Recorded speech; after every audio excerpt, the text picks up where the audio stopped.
என் உயிரின் உயிரான விடுதலை சிறுத்தைகளே, உங்களின் வாழ்த்துக்களோடு நமது விருது பெறும் சான்றோரின் தகுதி உரைகளை ஒவ்வொன்றாக நான் வாசிக்க இருக்கிறேன். அதன் பின்னர் சான்றோர் பெருமக்களுக்கு இந்த பாராட்டு பட்டயம், பொற்கிழி, ஆடை போர்த்தி வழங்க இருக்கிறோம். அதனைத் தொடர்ந்து விருது பெறும் சான்றோர் நம்மிடையே ஏற்புரை வழங்க இருக்கிறார்கள். நிறைவாக நான் உங்களிடத்தில் உரையாற்ற இருக்கிறேன்.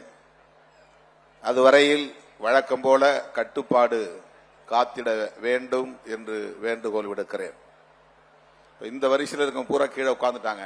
அதே மாதிரி அந்த நடையில நிக்கிற தோழர்கள் அப்படி உட்கார்ந்தீங்கன்னா சிறப்பா இருக்கும். நீங்க எவ்வளவு 4 மணி நேரம் நிக்க முடியுமா? அப்படி உட்கார்ந்தீங்கன்னாக்க எல்லாருக்கும் நாற்காலியில உட்கார்ந்துருக்கும் இடையூறா இருக்காது.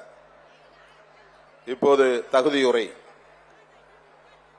2026ஆம் ஆண்டுக்கான அம்பேத்கர் சுடர் விருதினை பெறுபவர் மனோன்மணியம் சுந்தரனார் பல்கலைக்கழகத்தின் மேனாள் துணைவேந்தர், எனது பேராசிரியர்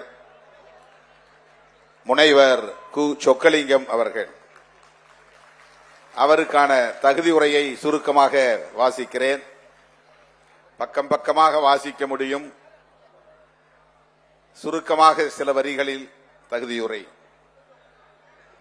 கன்னியாகுமரி மாவட்டம் நாகர்கோவிலில் திரு தா. குமாரவேலு, திருமதி உ. ராமலட்சுமி ஆகியோருக்கு பேராசிரியர் முனைவர் கு. சொக்கலிங்கம் அவர்கள் 16/4/1945 அன்று பிறந்தார். இவர் குற்றவியல் துறையில் முதுகலை மற்றும் முனைவர் பட்டங்களை பெற்றவராவார். 1978ஆம் ஆண்டு தேசிய சமூக பாதுகாப்பு நிறுவனத்தில் பேராசிரியராக பணியில் சேர்ந்தார்.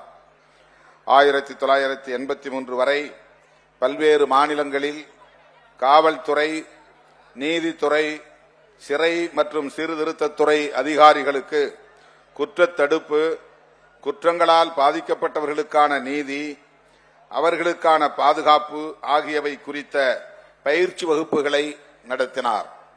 1983ஆம் ஆண்டு சென்னை பல்கலைக்கழகத்தில் குற்றவியல் துறையின் தலைவராக பொறுப்பேற்று 2001ஆம் ஆண்டு வரை திறம்பட பணியாற்றினார். பாதிக்கப்பட்டோர் இயல், விக்டிமாலஜி என்கிற புதிய கோட்பாட்டை முன்மொழிந்த இவர் 1992ஆம் ஆண்டு இந்தியன் சொசைட்டி ஆஃப் விக்டிமாலஜி என்கிற அமைப்பை நிறுவினார்.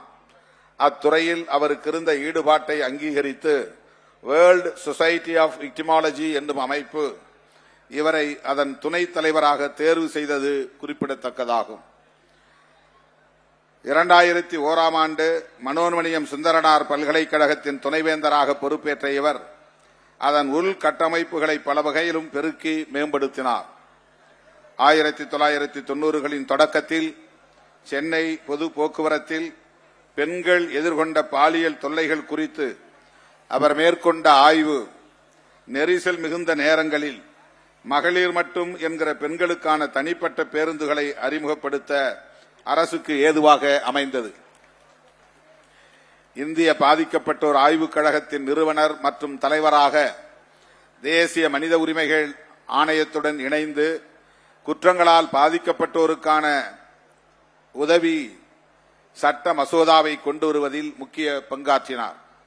அதேபோல இலங்கையில் பாதிக்கப்பட்டோருக்கான இழப்பீட்டு சட்ட அமைப்பை உருவாக்க உரிய ஆலோசனைகளை வழங்கினார்.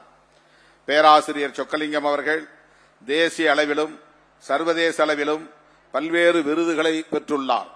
குறிப்பாக பாதிக்கப்பட்டோரியல் துறையில் அவருடைய பணிகளை பாராட்டி வேர்ல்டு சொசைட்டி ஆஃப் விக்டிமாலஜி அவருக்கு ஹன்ஸ் வோன் ஹென்டிங் இன்டர்நேஷனல் அவார்டு என்னும் மிக உயரிய விருதை வழங்கி சிறப்பித்துள்ளது.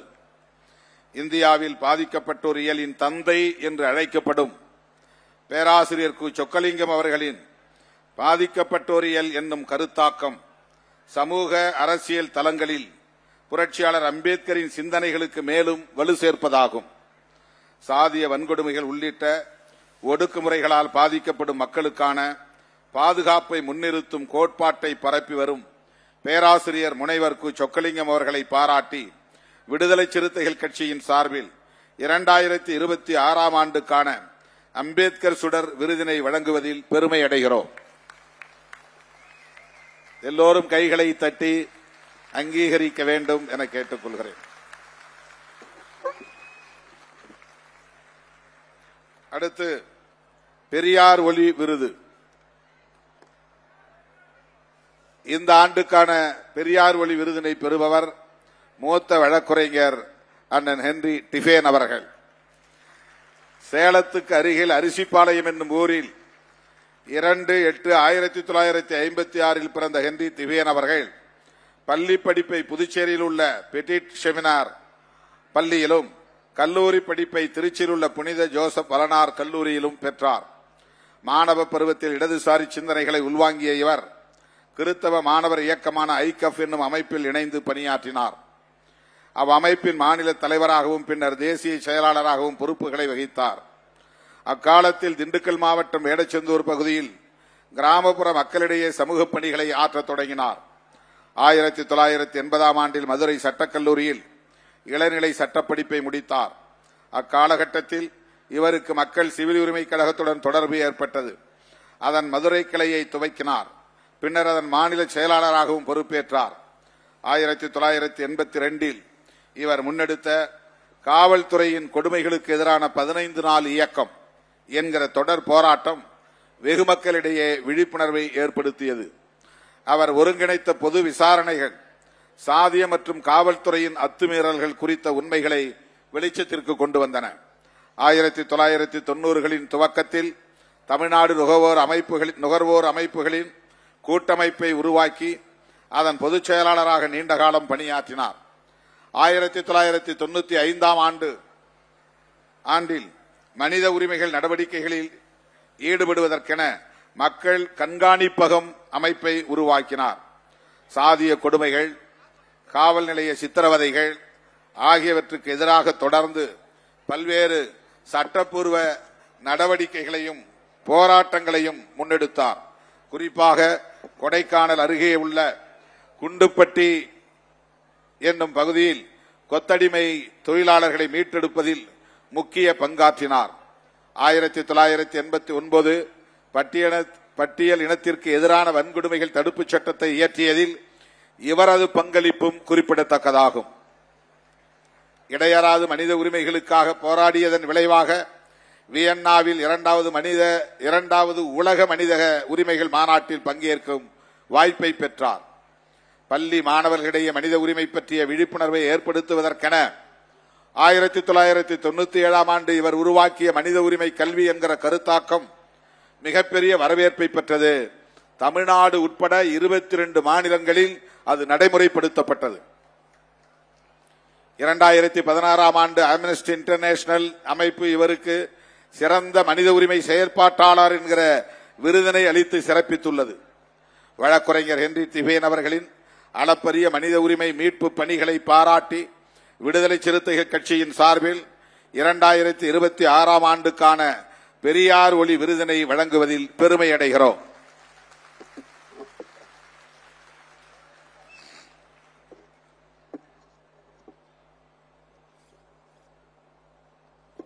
மார்க்ஸ் மாமணி விருது.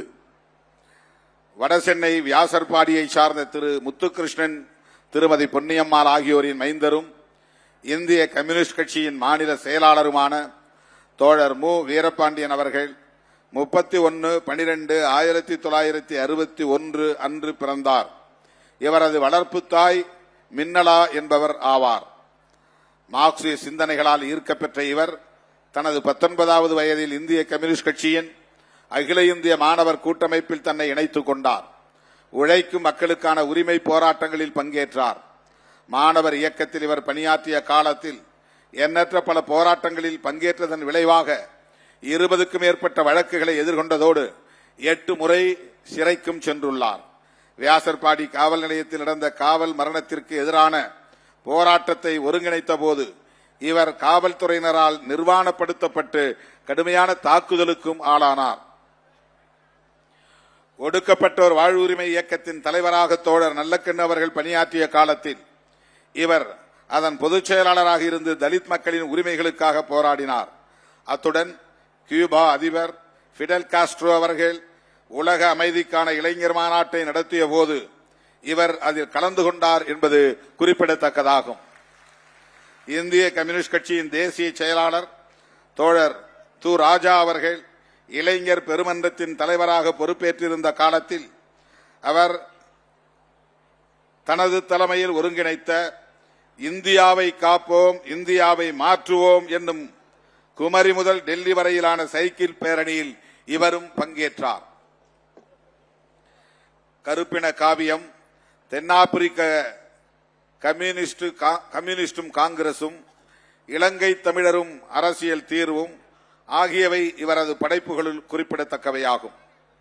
அத்துடன் அம்பேத்கர் கலையும் இலக்கியமும் என்கிற தலைப்பில் சென்னை பல்கலைக்கழகத்தில் இவர் ஆற்றிய உரையும் நூலாக தொகுக்கப்பட்டுள்ளது. ஜனசக்தி மற்றும் தினமணி ஆகிய நாளேடுகளில் இவரது அரசியல் கட்டுரைகள் பல வெளிவந்துள்ளன. மார்க்சிய சிந்தனைகளில் தெளிந்த பார்வையும் தீவிர ஈடுபாடும் கொண்ட இவர் உழைக்கும் வர்க்கத்தை சார்ந்த அனைத்து தரப்பு விளிம்புநிலை மக்களையும் அமைப்பாக்கி அரசியல்படுத்துவதில் மிகுந்த துடிப்புடன் களைப்பின்றி சலிப்பின்றி களப்பணிகள் ஆற்றி வருகிறார். ஜனநாயகம் மற்றும் சமூக நீதி போன்றவற்றை பாதுகாக்கவும் சமத்துவத்தை வென்றெடுக்கவும் மார்க்சிய லெனினிய மாவோயிய இயக்கங்களோடு மட்டுமின்றி அம்பேத்கரிய பெரியாரிய இயக்கங்களோடும் நல்லிணக்கத்தோடு தீவிர முனைப்புடன் களமாடி வரும் தோழர் மு. வீரபாண்டியன் அவர்களுக்கு 2026 ஆண்டுக்கான மார்க்ஸ் மாமணி விருதினை வழங்கி விடுதலை சிறுத்தைகள் கட்சி பெருமை கொள்கிறது. காமராசர் கதிர் விருது. இந்த ஆண்டு இந்த விருதினை பெறுபவர் ஐயா பால பிரஜாபதி அடிகளார். கன்னியாகுமரி மாவட்டம் சுவாமித்தோப்பில் சி. பாலகிருஷ்ணன், திருமதி மனோன்மணி ஆகியோருக்கு 20/1/1949 அன்று ஐயா பால பிரஜாபதி அடிகளார் அவர்கள் பிறந்தார். இவர் தாமரைக்குளம் மற்றும் கொட்டாரம் அரசு பள்ளிகளிலும் அகஸ்தீஸ்வரம் விவேகானந்தா கல்லூரியிலும் கல்வி பயின்றுள்ளார். குருமகா சன்னிதானம் பால பிரஜாபதி அடிகளார் ஐயா வைகுண்டசாமியின் தலைமைப்பதியின் தலைமை நிர்வாகி ஆவார். இவர் 6வது தலைமுறை வாரிசாக பொறுப்பேற்று ஐயா வழியை பின்பற்றும் அனைத்து தரப்பு மக்களையும் நல்வழிப்படுத்தி வருகிறார். மிகச்சிறந்த இயற்கை ஆர்வலரான இவர் தாய் தமிழின் மீதும் தீராத பற்று கொண்டவர். இவரது ஆற்றலையும் அர்ப்பணிப்பையும் பாராட்டி அமெரிக்க தமிழ் பல்கலைக்கழகம் மதிப்புறு முனைவர் பட்டம் வழங்கி சிறப்பித்துள்ளது. தமிழக அரசின் மத நல்லிணக்கத்துக்கான கோட்டை அமீர் விருது பெற்றவர் என்பது குறிப்பிடத்தக்கதாகும். இவர் கல்லூரிகள் மற்றும் பல்கலைக்கழகங்களில் பல்வேறு கருத்தரங்குகளில் கலந்து கொண்டு உரையாற்றி வருகிறார். சாதி மத அடிப்படையிலான வெறுப்பை தவிர்த்து சமூக நல்லிணக்கத்தை பேணும் கருத்துக்களை ஆன்மீக வழியில் பரப்பி வருகிறார். தமிழகம் முழுவதும் 1500க்கும் மேற்பட்ட ஐயா வழி திருநிழல் தாங்கல்களுக்கு அடிக்கல் நாட்டி திறந்து வைத்த பெருமைக்குரியவர். ஆன்மீக மட்டுமின்றி அரசியல் மற்றும் சமூக தளங்களில் முற்போக்கான மாற்றங்களை படைக்கும் நோக்கில் தமிழகத்தில் உள்ள அனைத்து அரசியல் கட்சி தலைவர்களோடும் அனைத்து ஆன்மீக தலைவர்களோடும் சகோதரத்துவத்தை பேணி பாதுகாத்து வரும் நனி நாகரிகமான அணுகுமுறைகளை கொண்டவர். அத்துடன் பல்வேறு கல்வியாளர்களுடன் கொண்டுள்ள நல்லுறவின் அடிப்படையில் ஏழை எளிய பாமர மக்களின் கல்வி மேம்பாட்டிற்கு தொடர்ந்து உதவி வருபவர். கன்னியாகுமரி மாவட்டத்தில் 1982 ஆண்டில் ஏற்பட்ட மண்டைக்காடு கலவரத்தின் போது குருமகா சன்னிதானம் பால பிரஜாபதி அடிகளார் அவர்கள் சமத்துவ தூதராக செயல்பட்டு அரசுக்கும் பொதுமக்களுக்கும் இடையே இணைப்பு பாலமாக இருந்து வன்முறைகளுக்கு தீர்வு காண வழிவகுத்தார் என்பது குறிப்பிடத்தக்கதாகும். ஐயா வைகுண்ட சுவாமி அவர்களின் ஆன்மீக வாரிசாகவும் பெருந்தலைவர் காமராஜர் அவர்களின் வழியில் மக்கள் தொண்டாற்றும் சீடராகவும் சமூக நல்லிணக்கத்தை வென்றெடுக்க சமத்துவத்தை நிலைநாட்ட ஓய்வின்றி உழைத்து வரும் ஐயா பால பிரஜாபதி அடிகளார் அவர்களுக்கு 2026 ஆண்டுக்கான காமராசர் கதிர் விருதினை வழங்கி விடுதலை சிறுத்தைகள் கட்சி பெருமை கொள்கிறது. அயோத்திதாசர் ஆதவன் விருது இந்த ஆண்டு பெறுபவர் டாக்டர் ரூத் மனோரமா அவர்கள்.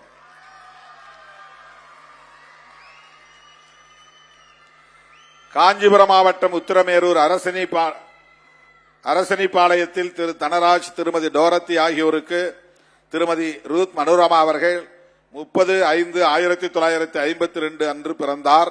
இவரது குடும்பம் 1947 பர்மாவிலிருந்து தாயகம் திரும்பியதாகும். இவர் தனது பள்ளி கல்விக்கு பின்னர் கிறிஸ்தவ கல்லூரியில் இளம் அறிவியல் பட்ட படிப்பையும், ஸ்டெல்லா மேரிஸ் கல்லூரியில் சமூக பணி முதுகலை பட்ட படிப்பையும் முடித்தார். அத்துடன் 2 கௌரவ முனைவர் பட்டங்களையும் பெற்றுள்ளார். மதிப்புறு முனைவர் பட்டங்களையும் பெற்றுள்ளார். இவர் திருமணத்திற்கு பின்னர் பெங்களூருவில் வசித்து வருகிறார். இவர் புகழ்பெற்ற சமூக அரசியல் செயற்பாட்டாளர் மற்றும் தலித் பெண்ணியவாதி ஆவார். தேசிய மகளிர் கூட்டமைப்பின் தேசிய தலைவராகவும், தேசிய தலித் மகளிர் கூட்டமைப்பின் தேசிய ஒருங்கிணைப்பாளராகவும் பணியாற்றியுள்ளார். பெண்கள், தலித் மக்கள், நகர்ப்புற ஏழைகள் மற்றும் அமைப்பு சாரா தொழிலாளர்களை ஒருங்கிணைத்து அவர்களின் உரிமைகளை பாதுகாக்க ஓய்வின்றி உழைத்து வருகிறார். தேசிய மனித உரிமைகள் ஆணையம், மாநில மகளிர் ஆணையம் உள்ளிட்ட பல்வேறு ஆணையங்கள் மற்றும் குழுக்களில் உறுப்பினராக பணியாற்றியுள்ளார்.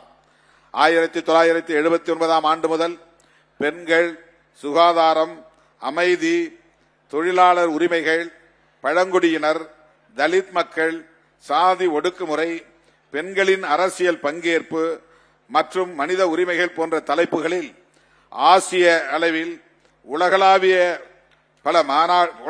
அளவில் பல மாநாடுகள் மற்றும் ஐநா சபை மாநாடுகளில் பங்கேற்று வருகிறார். சுற்றுச்சூழல் மாநாடு 1992, மக்கள் தொகை மற்றும் வளர்ச்சி மாநாடு 1994, பெண்களின் நிலை குறித்த ஐநா தயாரிப்பு மாநாடுகள் மற்றும் பெய்ஜிங் மாநாடுகள் 1990 முதல் 2025 வரை. 2000 ஆண்டு குரேஷியாவின் சாக்ரெப்பில் நடைபெற்ற பாலினம் மற்றும் இனவெறி குறித்த ஐநா மாநாடு ஆகியவற்றில் வள முனைவராக பங்கேற்றுள்ளார். அனைத்து ஆட்சி அமைப்புகளிலும் பெண்களுக்கு 1/3 இடஒதுக்கீடு வழங்க வேண்டும் என தொடர்ந்து வலியுறுத்தி வருகிறார். இவரது சமூக நீதிக்கான போராட்டத்தை பாராட்டி இவருக்கு right livelihood award Sweden 2006, doctor BR Ambedkar விருது, கர்நாடக ராஜ்யோத்சவ விருது 2005 மற்றும் ஸ்கோச் சேலஞ்சர் அவார்டு 2012 போன்ற பல விருதுகள் வழங்கப்பட்டுள்ளன. அத்துடன் 2005 ஆண்டுக்கான நோபல் அமைதி பரிசுக்காக பரிந்துரைக்கப்பட்ட 1000 அமைதி பெண்களில் இவரும் ஒருவர் என்பது குறிப்பிடத்தக்கது. புரட்சியாளர் அம்பேத்கர், பண்டிதர் அயோத்திதாசர் ஆகியோரின் வழியில் அயராது செயலாற்றி வரும் திருமதி முனைவர் ரூத் மனோரமா அவர்களை பாராட்டி விடுதலை சிறுத்தைகள் கட்சியின் சார்பில் 2026 ஆண்டுக்கான அயோத்திதாசர் ஆதவன் விருதினை வழங்குவதில் பெருமை அடைகிறோம். இந்த ஆண்டுக்கான காயிதே மில்லத் பிறை விருது தோழர் முகமது முனீர் சேட் அவர்கள் பெறுகிறார். ராமநாதபுரம் மாவட்டம் சித்தார்கோட்டையை சார்ந்த திரு இப்ராஹிம் ஷா, திருமதி ஹுரியா பானு ஆகியோருக்கு 28/12/1969 அன்று திரு முகமது முனீர் சேட் அவர்கள் பிறந்தார். இவர் தனது பள்ளி கல்வியை முடித்த பின்னர் சென்னை பல்கலைக்கழகத்தில் இளங்கலை வணிகவியல் மற்றும் அண்ணாமலை பல்கலைக்கழகத்தில் முதுகலை சமூகவியல் பட்டமும் பெற்றார். இவர் பள்ளி பருவத்திலேயே இஸ்லாமியர்களின் அடிப்படை உரிமைகளுக்காகவும் பிற விளிம்பு நிலை மக்களின் நலன்களுக்காகவும் சமூக அரசியல் களத்தில் பணியாற்ற தொடங்கினார். ஊடக தளத்திலும் ஈடுபாடு கொண்டு சிறுபான்மையினரின் உரிமைகளுக்காக குரல் எழுப்பினார். மார்னிங் ஸ்டார் மற்றும் சமுதாய ரிப்போர்ட் ஆகிய இதழ்களின் ஊடாகவும் தொலைக்காட்சிகளின் ஊடாகவும் தனது சமூக பணிகளை மேற்கொண்டார். ஒரு தொலைக்காட்சியின் செய்தி பிரிவு இயக்குநராக பணியாற்றிய காலத்தில் இந்திய தௌஹீத் ஜமாத்தின் மறைந்த தலைவர் SM பாக்கர் அவர்களுடன் இணைந்து உலக பார்வை என்கிற நிகழ்ச்சியை தொடர்ச்சியாக 12 ஆண்டுகள் வெற்றிகரமாக நடத்தினார். 2006 இஸ்லாமியர்களுக்கு கல்வி மற்றும் அரசு வேலைவாய்ப்புகளில் 3.5 விழுக்காடு இடஒதுக்கீட்டை வென்றெடுத்ததில் இவருடைய பங்களிப்பும் குறிப்பிடத்தக்கதாகும். 2009 தமிழகத்தில் நடைபெற்ற முள்ளிவாய்க்கால் இனப்படுகொலையை கண்டித்து போராட்டம் நடத்தியவர். கூடங்குளம் அணு உலை எதிர்ப்பு, தருமபுரியில் நடைபெற்ற சாதிய ஒடுக்குமுறை எதிர்ப்பு, பரமக்குடி துப்பாக்கிச்சூடு எதிர்ப்பு ஆகிய போராட்டங்களிலும் பங்கேற்றவர். தூத்துக்குடி ஸ்டெர்லைட் ஆலைக்கு எதிரான போராட்டங்கள், அங்கே நடைபெற்ற துப்பாக்கிச்சூடு படுகொலை ஆகிய அவலங்களுக்கு எதிரான போராட்டங்களிலும் கலந்து கொண்டவர். அத்துடன் 7 தமிழர்கள் விடுதலை மற்றும் இஸ்லாமிய சிறைவாசிகளின் விடுதலை ஆகியவற்றுக்கான போராட்டங்களையும் முன்னின்று நடத்தியவர். ஒன்றிய அரசு கொண்டு வந்த CAA, NRC, NPR, முத்தலாக் சட்டம், பொது சிவில் சட்டம் மற்றும் வக்ஃப் சொத்துக்கள் திருத்தச் சட்டம் ஆகியவற்றுக்கு எதிராகவும் தோழமை சக்திகளோடு களமாடியவர். பாபர் மசூதியை மீட்க 18 ஆண்டுகளுக்கு மேலாக நடைபெற்று வரும் தொடர் போராட்டங்களிலும் தீவிரமாக பங்கேற்று வருபவர். தனது வாழ்க்கையை இஸ்லாம் மார்க்கத்தின்படி தகவமைத்துக் கொண்டு கண்ணிய தமிழர் காயிதே மில்லத் வழியில் இஸ்லாமியர் உள்ளிட்ட விளிம்புநிலை மக்களின் ஜனநாயக உரிமைகளுக்காக அயராது போராடி வரும் இந்திய தவ்ஹீத் ஜமாத்தின் மாநில துணைத் தலைவர் திரு முகமது முனீர் சேட் அவர்களை பாராட்டி 2026ஆம் ஆண்டுக்கான காயிதே மில்லத் பிறை விருதினை வழங்கி விடுதலை சிறுத்தைகள் கட்சி பெருமை கொள்கிறது. நிறைவாக செம்மொழி ஞாயிறு விருது இந்த ஆண்டுக்கான விருதினை பெறுபவர் தமிழறிஞர் போ வேல்சாமி அவர்கள். விருதுநகர் மாவட்டம் தமிழறிஞர் போ வேல்சாமி அவர்கள். விருதுநகர் மாவட்டம் பாலவனத்தம் கிராமத்தை சார்ந்த திரு பொம்மையா, திருமதி பாப்பம்மாள் ஆகியோருக்கு 12/5/1951ஆம் ஆண்டு பிறந்தார் தோழர் போ வேல்சாமி அவர்கள். இவர் தஞ்சாவூரில் தனது பள்ளி கல்வியை முடித்த பின்னர் தாய் தமிழ் மீதான பற்றின் காரணமாக புலவர் படிப்பில் சேர்ந்தார். அதனை அடுத்து B.Litt பட்டப்படிப்பில் தேர்ச்சி பெற்றார். தஞ்சாவூரில் புகழ்பெற்ற வணிகராக தொழில் செய்து கொண்டே தமிழ் ஆய்வு பணிகளிலும் ஈடுபட்டார். தமிழ்நாட்டின் சிந்தனை தளத்தில் மிகப்பெரிய தாக்கத்தை ஏற்படுத்திய நிறப்பிரிகை இதழின் ஆசிரியர் குழுவில் ஒருவராக இருந்து செயல்பட்டார். அவ்விதழில் அவர் எழுதிய கட்டுரைகளும் அந்த இதழின் சார்பில் ஒருங்கிணைக்கப்பட்ட கூட்டங்களில் அவர் முன்வைத்த கருத்துக்களும் அதுவரை தமிழ் ஆய்வு குறித்து நிலவி வந்த மரபான பார்வைகளை கேள்விக்கு உட்படுத்தின. தனது வணிகத்தின் காரணமாக நாமக்கல் பகுதிக்கு குடிபெயர்ந்த தோழர் வேல்சாமி அவர்கள் தொடர்ந்து பல்வேறு ஆய்வு கட்டுரைகளையும் நூல்களையும் எழுதி வெளியிட்டு வருகிறார். பொற்காலங்களும் இருண்ட காலங்களும், தமிழ் நவீனமான வரலாறு, பொய்யும் வழுவும் ஆகிய நூல்கள் இவரது படைப்புகளில் குறிப்பிடத்தக்கவையாகும். கோயில், நிலம், சாதி என்ற இவரது நூல் நிலத்துக்கும் சாதி அமைப்புக்கும் இடையில் உள்ள உறவை எடுத்து காட்டுவதோடு அவற்றுக்கும் கோயில் என்ற நிறுவனத்துக்கும் இடையில் இருக்கும் உறவையும் விளக்குவதாக உள்ளது. அத்துடன் தமிழ் செவ்வியல் இலக்கிய நூல்களை பதிப்பித்தவர்கள் காணாமல் விட்ட பிழைகளையும் அடையாளம் கண்டு திருத்தமான செம்பதிப்புகள் வெளியாவதற்கு பாடுபட்டு வருகிறார். இலக்கிய தளத்தில் இவர் ஆற்றியுள்ள பங்களிப்பை பாராட்டி பல்வேறு அமைப்புகள் இவருக்கு ஏராளமான விருதுகளை வழங்கியுள்ளன. தமிழ்நாடு அரசின் திருவிக்கா விருது, ஆனந்த விகடன் இதழின் நம்பிக்கை விருது, விளக்கு இலக்கிய அமைப்பின் புதுமைப்பித்தன் நினைவு விருது ஆகிய விருதுகள் குறிப்பிடத்தக்கன ஆகும். 10க்கும் மேற்பட்ட ஆய்வு நூல்களை எழுதியுள்ள தமிழறிஞர் தோழர் போ வேல்சாமி அவர்களின் அளப்பரிய தமிழ் பணிகளை பாராட்டி விடுதலை சிறுத்தைகள் கட்சியின் சார்பில் 2026ஆம் ஆண்டுக்கான செம்மொழி ஞாயிறு விருதினை வழங்குவதில் பெருமை அடைகிறோம். 7 சான்றோருக்கும் இப்போது இந்த பாராட்டு பட்டயங்களை வழங்கி உங்கள் கொடையின் மூலம், நீங்கள் வாரி வழங்கிய நிதியின் மூலம் பொற்கிழியும் தலா 50,000 காசோலையாக வழங்க இருக்கிறோம். அதனைத் தொடர்ந்து வாழ்த்துரை, ஏற்புரை நடைபெறும் என்பதை தெரிவித்துக் கொள்கிறேன்.